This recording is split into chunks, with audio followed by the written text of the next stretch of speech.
filtrar o que a gente está vendo, começar a filtrar o que a gente está conversando, começar a filtrar o que a gente está pensando, começar a filtrar de forma geral tudo o que está acontecendo conosco, para que a vida se melhore. Lembrem, nós somos co-criadores. Quando nós melhorarmos a nossa vibração, com mais amor, sintonizando coisas melhores, naturalmente, tudo que a gente quiser de bom para nós se realiza. Por quê? Lembrem, amor é quando as coisas começam a se cocriar de forma natural. A energia que não cocria é anti o amor, que é o ódio, a raiva, mágoa, todas as energias que geram dificuldade na nossa vida estão em baixa escala. Quanto mais próximo dessa energia, menos a gente consegue criar coisas boas na nossa vida. Quanto mais alto na vibração, mais a gente consegue criar coisas boas na nossa vida. Então comecemos a pensar, quanto tempo do dia eu estou pensando coisas boas, estou vibrando coisas boas, estou sorrindo, estou com um pensamento elevado. E quantas vezes no dia eu estou com um pensamento desfocado, reclamando, achando que as coisas estão ruins. É isso que está gerando na minha vida as distorções que estão acontecendo nos dias de hoje. As dificuldades na nossa vida só vão se repetir enquanto a gente tiver o pensamento retilíneo, pensando sempre as mesmas coisas, sempre repetindo o mesmo pensamento. Se a gente não mudar isso, nós não conseguimos crescer, evoluir. Em todos os sentidos. Muitas vezes a gente acha que, mas eu não tenho que ter um pensamento na vida material. Tem sim, a gente está na vida material. Se eu preciso pensar em trocar de carro, em ter um emprego novo e crescer financeiramente, tem que pensar isso. Porque a partir do momento que eu parar de pensar nisso, é porque tem alguma coisa muito errada na minha vida também. Eu estou numa vida material. Apesar de nós falarmos do espírito, o espírito se completa. Tem uma escala de felicidade interessante, na internet o pessoal colocou, sobre pensamento pessoal e ganhos pessoais, né? Eles dizem que o dinheiro não traz felicidade, é uma grande mentira, tá? E ele é feito geralmente para a gente pensar que isso realmente, não vai, eu não preciso de dinheiro na minha vida. É interessante a gente ver as pessoas que querem ganhar na loteria. Não, eu quero ganhar porque eu quero ajudar muita gente.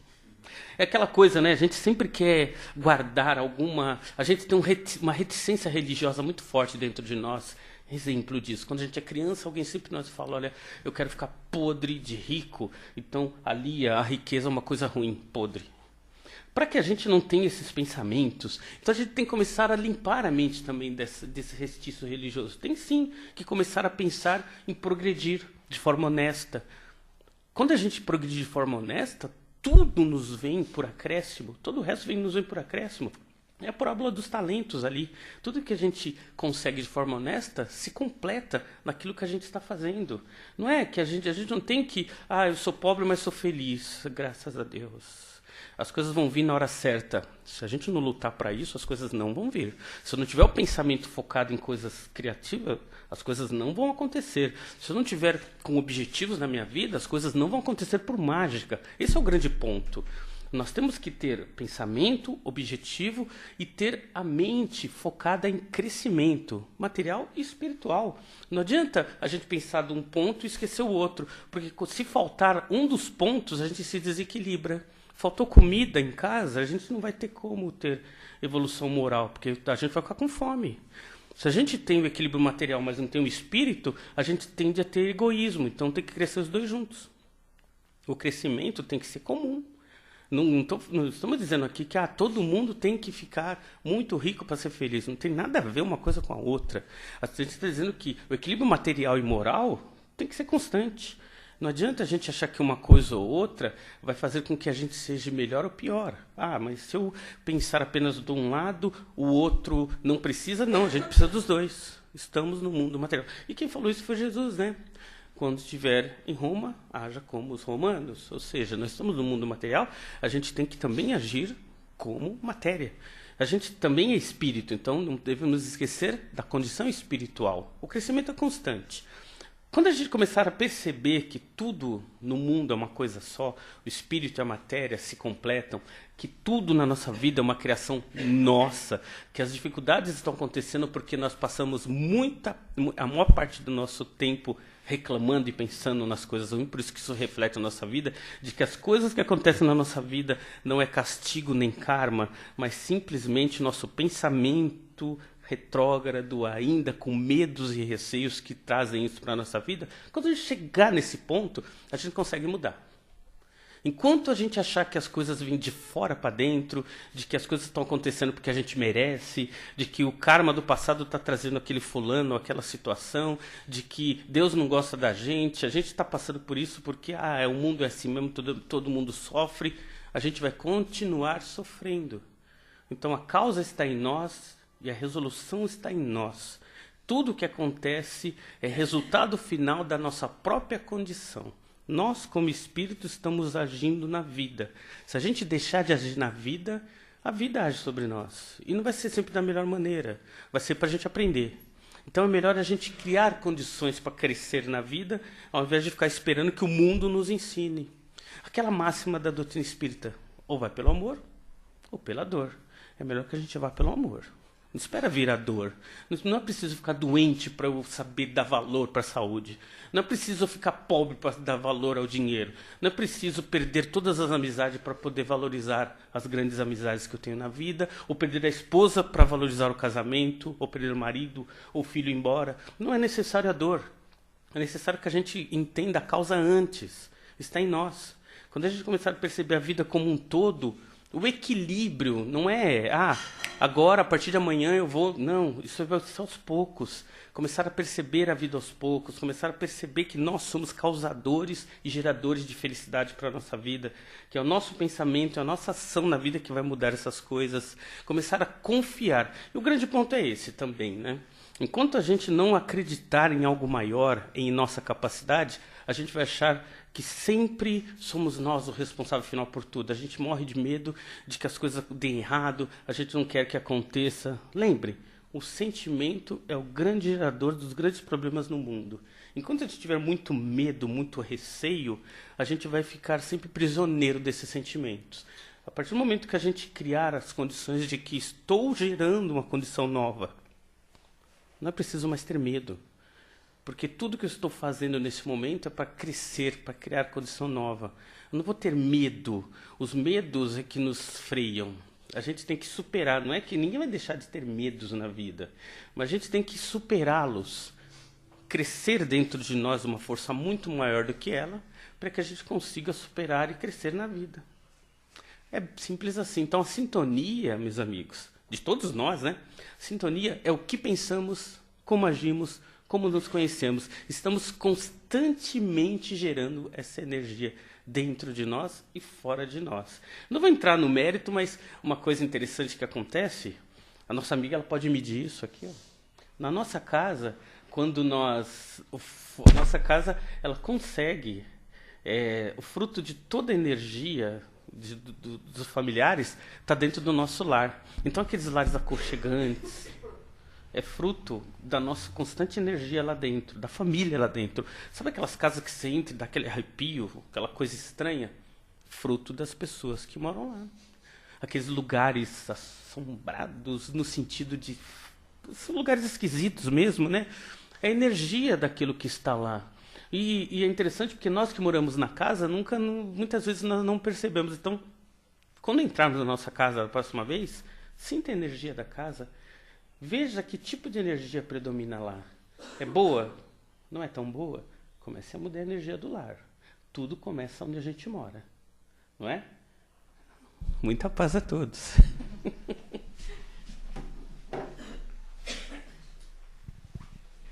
Bom, pessoal, quem quer fazer uma pergunta, um comentário, alguma coisa? Nossa. Extremamente esclarecedor. Eu estou muito preocupado, viu, gente? Foi todo mundo dormiu, né?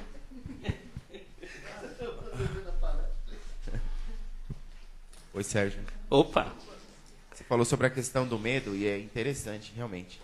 Fiquei refletindo e dá pra gente chegar à conclusão de que o medo ele deveria servir para direcionar a gente como um freio, mas um freio de pé, assim, não um freio de mão que vai deixar o carro sair do lugar, né? E a respeito, continuando a respeito dessa coisa do medo, existe uma frase aí de um escritor ou escritora que eu não sei qual que é aquela frase que diz que se você tem medo de sofrer, você já está sofrendo de medo, né? E é uma coisa interessante isso daí, que o medo que a gente sente é o medo que apavora, não aquele que ilumina nosso caminho, que vai dar um direcionamento para a gente não ir para o lado errado, mas é uma coisa que apavora e que deixa tomar conta da mente da gente, como você está falando sobre a palestra aí, da mente. É isso aí. É interessante o que você falou, e tem tudo a ver, né? Os medos, eles nos bloqueiam. E esses medos não só nos bloqueiam, como faz com que a gente não tenha uma vida plena. Porque a pré-ocupação é um medo antecipado daquilo que ainda não aconteceu. Então, eu tenho uma entrevista de emprego na semana que o medo, aquilo atrapalha aquilo que não aconteceu. O filho vai viajar, ai, que medo. Meu filho vai sair no sábado, o medo. Esses medos constantes vão gerando em nós umas dificuldades tão grandes que a gente não faz ideia do que a gente está querendo dentro de nós. Aqueles problemas sérios que descambam em saúde mental são frutos de medos acumulados, muitos medos acumulados. Voltando a falar do medo, Augusto Cury, ele comenta que é uma questão de saúde pública, né? A gente tem que começar a ensinar os nossos filhos a superarem as suas dificuldades enquanto crianças, porque senão nós vamos nos tornar adultos problemáticos. Eu vou completar, medrosos. Na verdade, teriam que ser zelosos, né? Você zelar, isso. Zeloso, mas não medroso. Isso aí. O medo deveria ser, não um freio, mas o medo deveria ser uma prévia para a gente poder superar. Ele deveria ser, justamente, ele está ali para a gente conseguir criar forças para crescer. Se ele nos bloqueia, a gente deixa de crescer.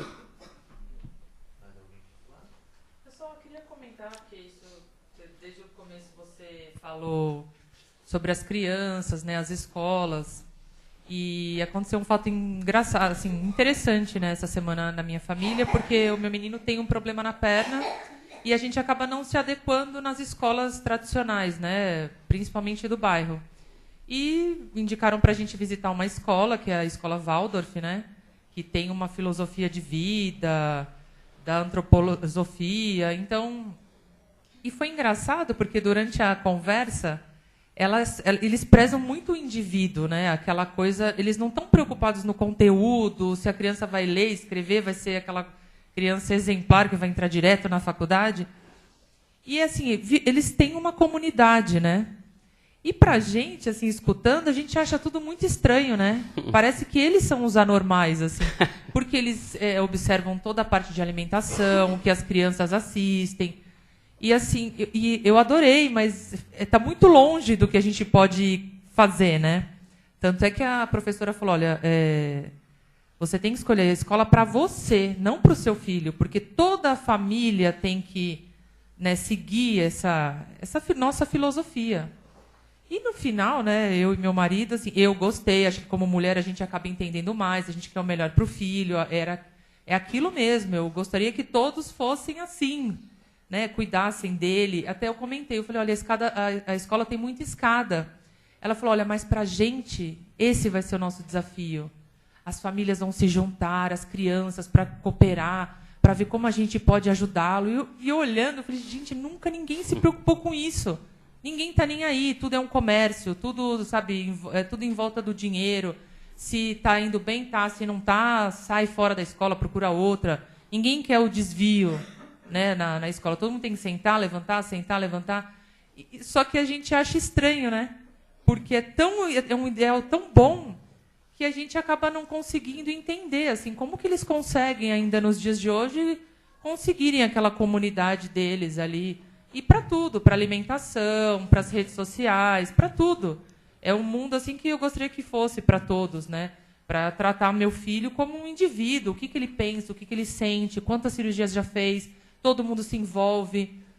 E não acontece mais isso, né? Infelizmente, as pessoas estão poluídas dessa coisa do ser melhor que o outro, ter mais que o outro, não pensar mais como um indivíduo, né? Aquela criança vai crescer provavelmente sofrendo, como já sofre hoje. Sim, sim. E seja o que Deus quiser, né? Quando chegar lá na frente, como adulto, né? Exato. O mal você falou muito bem, aquela coisa do individualismo, né?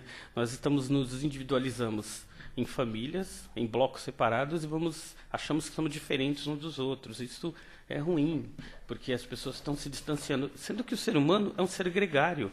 Não existe na face da Terra nenhuma sociedade que se fez sem que fosse junção de seres humanos com seres humanos. Não, e o interessante é que a escola, toda a parte administrativa são os pais que fazem parte. Hoje a mãe, uma das mães é a diretora, os pais é que decidem quanto que vai valer a mensalidade. Os livros, eles é que fazem, os cadernos. Eu achei, assim, sensacional. É uma coisa... E, assim, poderia ser a grande maioria assim, né?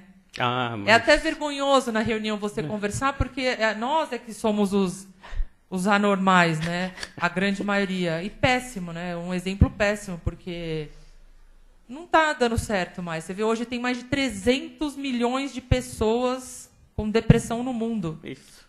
É o mal do século mesmo. Hoje você vê nas escolas tradicionais, que são as ótimas escolas, as crianças se suicidando. Sim, é aquilo que eu falei do sentimento. Ele quer ser o melhor no quê? Na matemática, na física, na geografia? E quem é essa criança? Exato. Os homens fazem as próprias crianças competirem entre si. Isso. É porque não culpa a sociedade. Os pais, eles aprenderam dessa forma, né? E vão passar isso para o filho, enquanto isso não mudar. Mas isso muda. A gente tem que acreditar que, por mais que a sociedade ainda seja árida, ainda isso vai mudar. Tem um conto que diz o seguinte: uma pessoa, ela estava entrando no céu e tinha a opção de escolher se ela queria ir para o céu ou para o inferno, para vocês entenderem bem essa questão da ajuda mútua. E aí ele ficou com dúvida, né? Falou, deixa eu ver como que é o inferno, né? Antes, aí levaram ele lá no inferno. O inferno tinha um caldeirão no meio com uma sopa maravilhosa, cheirava muito bem, e várias pessoas em volta. Falou, agora é hora do almoço, as pessoas estão em volta da sopa. Olha lá, ele olhou, as pessoas lá olhando a sopa e não comiam. Falou, por que não come? Aí deram uma colher maior do que ele podia pôr, então ele não podia, tinha uma parede atrás, ele não conseguia pôr a colher para trás para poder pegar a sopa, então ele ficava com fome e a sopa não conseguia. Ele colocava a sopa dentro do balde, mas, né, a parede não deixava ele trazer até a boca, sofria. Aí ele falou, nossa. Ele falou, vamos aproveitar que agora está na hora do almoço no céu também, vamos lá. Foram lá para o céu, chegaram lá no céu, a mesma cena. Era um caldeirão com uma sopa suculenta, as pessoas com uma colher maior, com a parede atrás, só que um alimentava o outro. A questão do céu e inferno, do grupo e de escola, é isso. Enquanto a gente pensar como indivíduo, nós vamos sofrer. Quando nós começarmos a pensar em comunidade, aí nós vamos começar a crescer. Obrigado, Cezinho. Parabéns pela palestra. Então, pessoal, agora vamos de novo nos serenando, nos acalmando, absorvendo todos os ensinamentos da palestra. E assim, nesse ambiente de paz, de serenidade, vamos doando o melhor de nós. Que nossos amigos do plano espiritual aproveitem essas boas energias, essa paz, esses bons pensamentos, essa alegria. E leve essa vibração de paz aos lugares onde os mais necessitados precisam, e que eleve a paz no mundo e aos homens. Que assim seja, graças a Deus.